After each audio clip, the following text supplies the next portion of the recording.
We don't always notice the moment a story turns. Sometimes it arrives quietly, dressed as routine. This one did. We remember it because nothing exploded at first. No shouting, no slammed doors.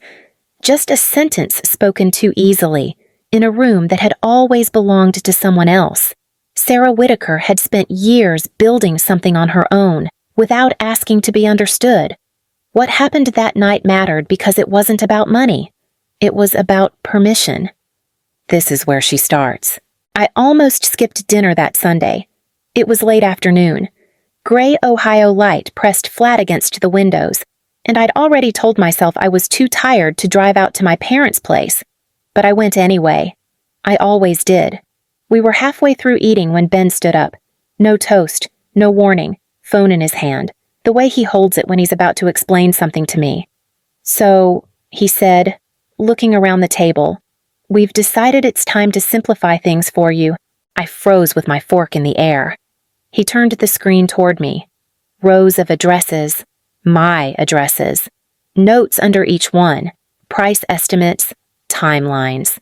Dad leaned back in his chair. "You've been stretched thin for a while."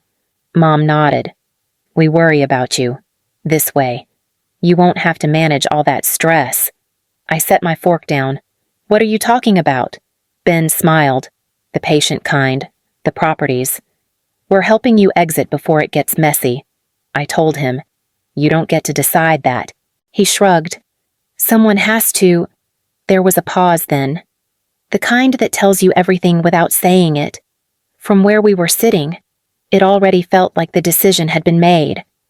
"We're listening closely here. Not to the words, but to the space between them." I pushed my chair back. "Those houses aren't for sale." No one answered right away. "If you're still here, stay with her." What came next didn't happen all at once. It came piece by piece, the way loss usually does. I drove home with my hands tight on the wheel, knuckles sore, radio off. The leftovers Mom packed sat on the passenger seat, still warm, forgotten. I didn't throw them out. I didn't eat them either. That night, I opened my laptop and pulled up my spreadsheets. Not because I needed to check them, because that's what I do when I feel like I'm being erased. The duplex in Toledo, the triplex in Erie, the smaller place near Albany. Rent paid, repairs logged, notes to myself in plain language. Nothing fancy, just proof that my life existed. A memory slipped in. Unwanted, years back, when I bought the first place. Dad had looked at the paperwork and laughed once, short and sharp. "Real estate's for people who can afford to lose," he'd said. Ben had added, "Don't get attached." I remembered standing there, holding the folder, nodding like I understood. We notice how often certainty is mistaken for care in families like this. My phone buzzed, a text from Mom. "We're only trying to help. Don't make this harder than it needs to be." I stared at the screen. Then I locked it and set the phone face down. The numbers didn't move. The houses didn't disappear. But something else shifted. Quiet and permanent. I stopped trying to explain myself to people who had already decided who I was. The first call came 2 days later, mid-morning, while I was answering emails at the kitchen table. "Hey, Sarah, Mrs. Keller from the duplex began. Voice tight. "There's a man outside with a camera. Says he's taking listing photos." I stood up so fast the chair scraped. "He shouldn't be there. He said your brother sent him." I drove over with my coffee still sitting untouched. The photographer was polite, young, apologetic. He showed me the text, a name I recognized. Ben's. "Sorry." He offered. I was told it was all cleared. I asked him to leave. He did, quickly. That should have been the end of it. I called Ben from the driveway. He answered on the second ring. "Why is someone photographing my property?" A pause. Then that same calm voice from dinner. "We're just getting things ready. No harm in being prepared. You don't have permission." Another pause. Longer this time. "You're stressed. You always get like this when there's pressure." Something in my chest went tight and hot at the same time. "I'm telling you clearly." I said. "Stop." We're hearing how easily concern slides into dismissal when no one's listening. That afternoon, a tenant near Albany texted. Someone had been in the backyard taking measurements. The next morning, a realtor voicemail. Friendly. Too friendly. Just exploring options for the family. I didn't call back. I opened a new folder on my laptop and started saving everything. Screenshots, times, names. Not because I wanted a fight, because I could feel one being scheduled without me. By the end of the week, my phone stopped feeling like a phone and started feeling like a doorbell no one would stop pressing. Raymond from the 4-unit near Albany called first. His voice was low, controlled. Sarah, there are 2 people walking through the side yard, measuring tape, clipboards. They said the place might be vacant soon. It's not. I told him, and they shouldn't be there. I figured. A pause. I asked them to leave. They didn't like that. An hour later, a text from the smaller place down the road. Night shift tenant. Short message. Someone tried my door. Said your brother okayed a showing. My hands were shaking when I typed back. No showings. Ever. Call me if they come back. I drove between properties with the windows down, cold air burning my face, trying to stay calm. At the duplex, a woman stood on the sidewalk talking fast into her phone. She saw me and smiled. You must be Sarah. I'm Courtney, realtor. We're just gathering interest. You need to leave. I told her. Her smile held stiff now. Your family asked me to explore options. They don't speak for me. She hesitated, glanced at the house, then stepped back toward her car. We're noticing how the pressure doesn't come from shouting, but from repetition, from people acting as if permission has already been granted. That night, Raymond sent a video. Ben's car in the driveway. Ben at the door. His voice clear enough through the recording. I'm trying to help my sister. She's overwhelmed. I watched it twice. I called Ben. He didn't answer. I sat on the edge of my bed and listened to the quiet. No yelling, no threats. Just the steady feeling that something private had been opened and left that way. I emailed everyone who lived in my buildings. Clear lines, no access, no showings. Call the police if anyone insisted otherwise.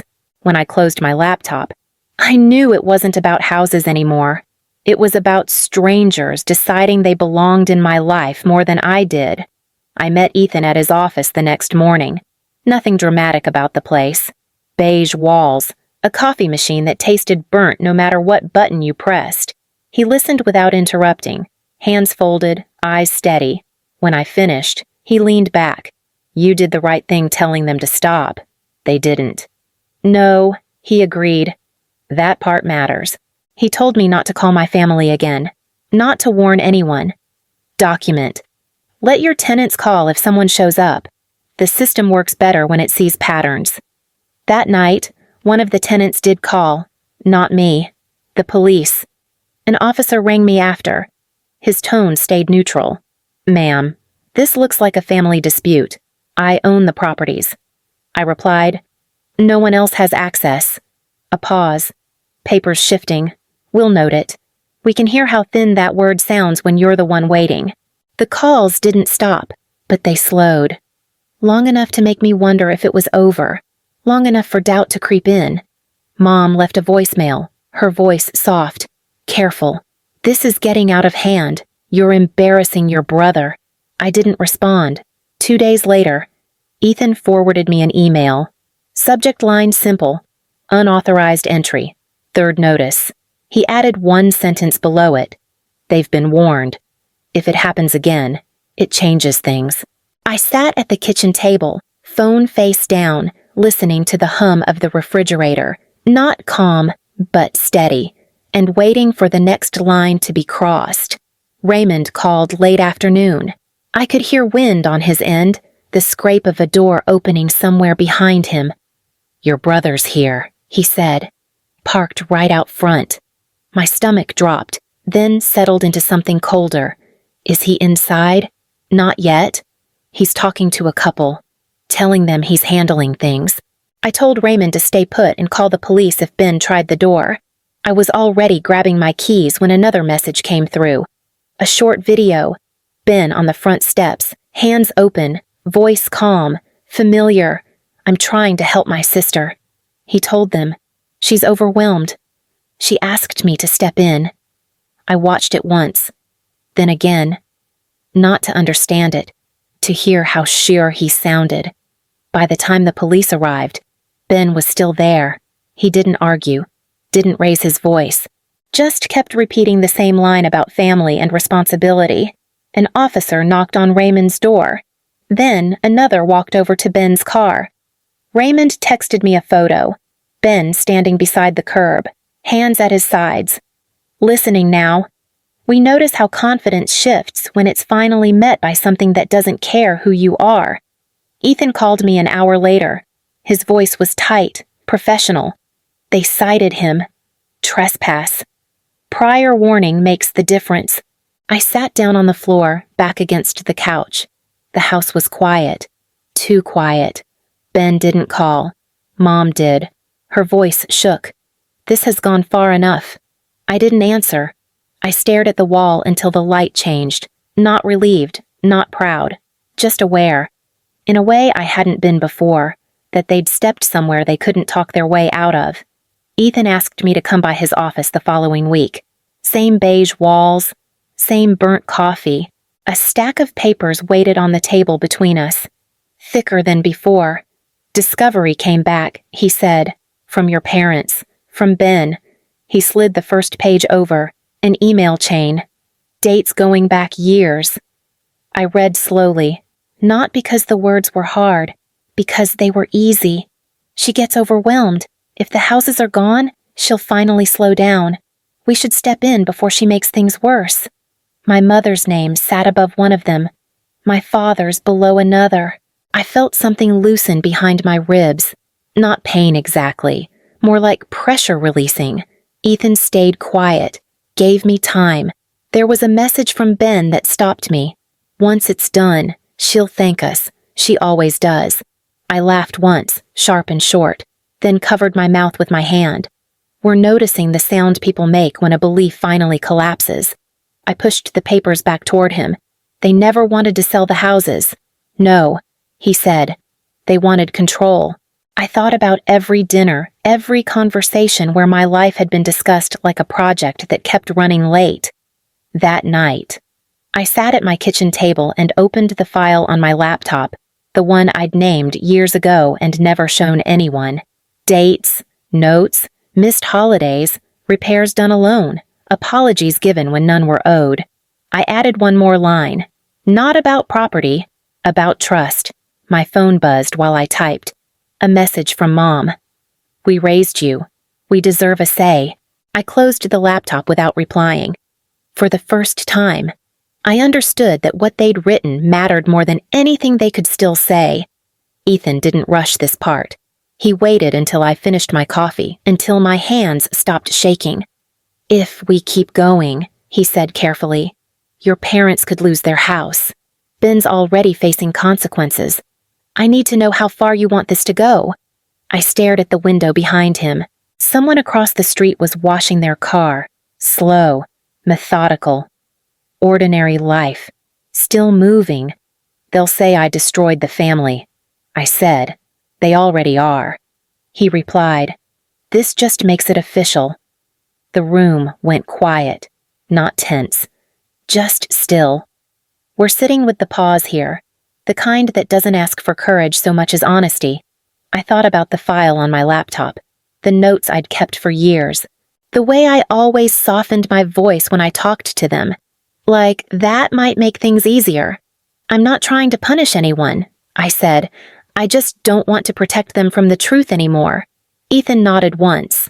No smile, no reassurance, just acknowledgement. When I got home, I sat on the floor by the couch, shoes still on.